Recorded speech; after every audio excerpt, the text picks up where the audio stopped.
Hey guys, I'm here to do my first impressions review of the new Vatic Oni. I got the 16 millimeter Vatic Oni flash. I previously had been playing the last 6 months with the Vatic Pro Flash 14 millimeter. But I wanted to give you guys some quick impressions here. I just got this paddle in yesterday and got my first play session in. I know someone commented on Reddit and said they wouldn't ship until the 15th, but they actually shipped mine last Thursday and I was able to get it yesterday on May 14th, so that was really exciting.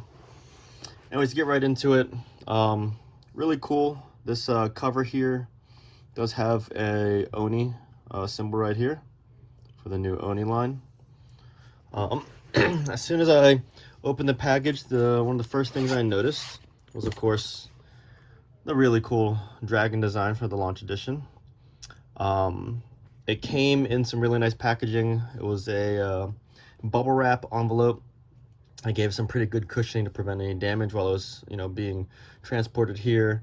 It also came in an extra plastic wrap that also was inside the bubble wrap envelope. I think that would also prevent water from leaking in.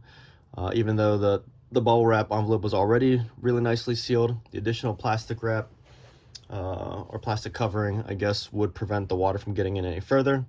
And then it also came inside the cover. One of the things I noticed immediately when I first got the Oni out was just the texturing on this carbon fiber face. It was said in their press release that it was going to be 5 weaves instead of 3 on the original, and it's pretty hard to see with this camera, but the texturing on this Oni is significantly more gritty. It feels a lot grippier, so I anticipated that I would get a lot more spin there. So to get into the play, I played a couple of hours with some mixed doubles with some other 4.0 and 4.5 players, so we got some really good hitting in. One of the things I noticed immediately was that the Oni had quite a bit more plow through than my 14 millimeter flash. I don't know if that's from the design of the Gen 3 paddle or whether it's just the fact that this is heavier. You can feel a little bit of weight difference here when you pick both of them up. It definitely does weigh more than my 14 millimeter flash, so that could be contributing to the plow through difference there. One of the other things I noticed immediately was that it did make a different sound. I had other players commenting about the sound that it was making. I explained to them it was a Gen 3 paddle. So I think the foam in between the honeycomb polymer core here, you can hear the foam inside here. It does give a different sound. I put in a couple of hours and I don't notice any kind of crunching or core crushing at all yet. And I hit the ball pretty hard. I'm an ex-tennis player.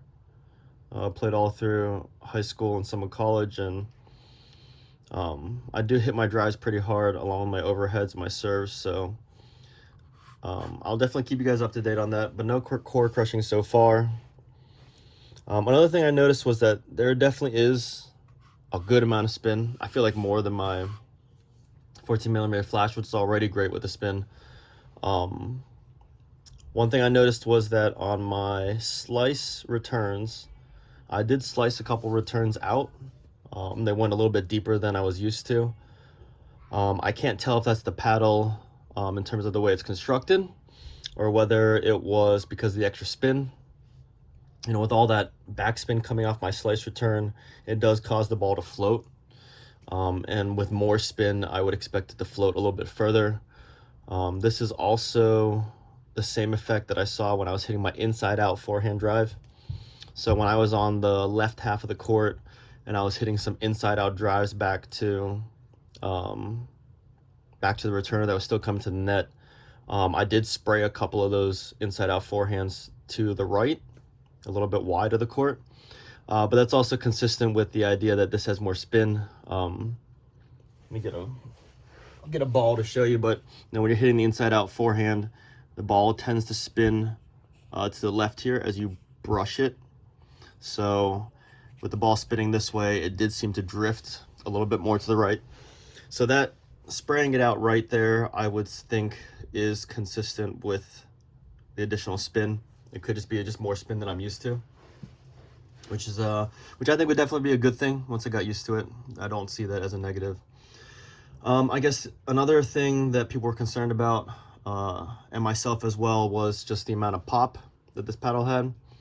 I'm only a few hours into it, but I don't notice any more pop than my 14 millimeter. It actually felt pretty good in dinking. I felt like I was able to get a lot of control on it.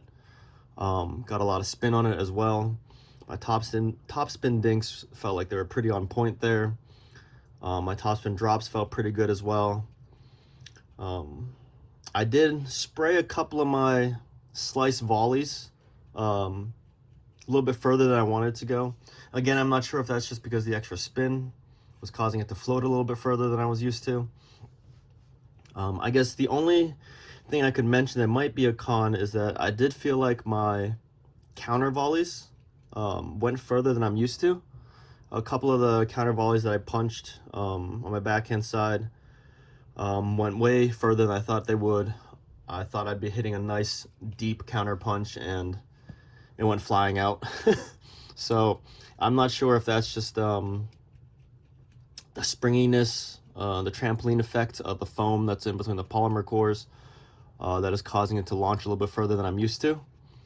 But I'm definitely going to be doing more testing. I plan on drilling with this paddle very soon, and I'll be practicing and drilling all the different shots there. And I'll definitely keep an eye on my punch volleys and just see if there's a noticeable springboard effect there.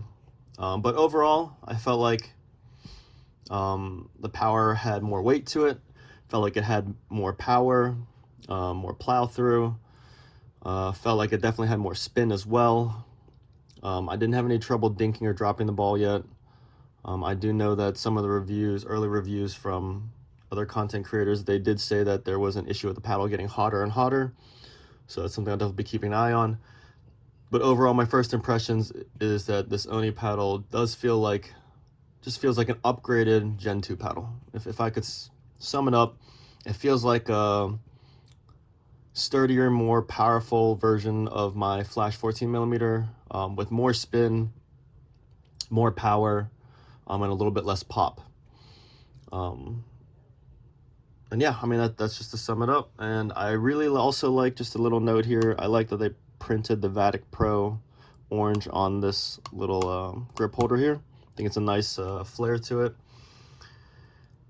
And yeah, so if you are thinking about getting the new Onis or any other Vatic paddles, I do have a promo code that you can use. It's Alex412 at checkout.